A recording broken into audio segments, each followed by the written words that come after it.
Magandang araw mga sir. Meron na naman dinala sa atin na NMAX version 2. Ang issue ng motor na to ay nag-stack up ang kanyang keyless ignition knob.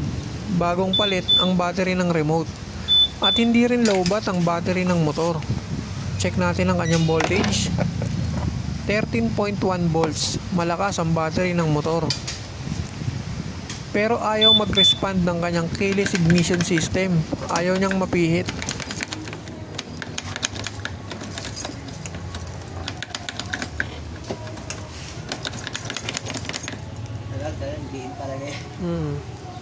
Kaya ang gagawin natin dito, troubleshoot natin kung ano ang dahilan kung bakit ayaw mapihit ng kanyang keyless ignition system.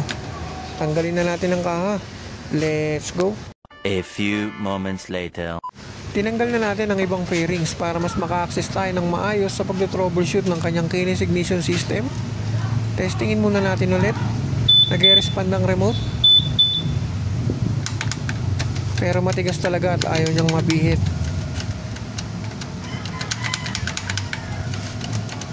Kaya ito mga par, repairin na natin. Let's go. A few moments later. At natapos na nga natin repairin mga sir. Naibalik na natin sa smooth at all stop. Parang bago na uli ang kanyang keyless ignition knob. Napaka smooth mga sir. Working na uli na maayos. Double check na lang natin. Antayin natin mawala yung key indicator. Isang click lang mga sir. Napakalambot ng pagkakapihit. Parang bagong labas na uli sa kasa.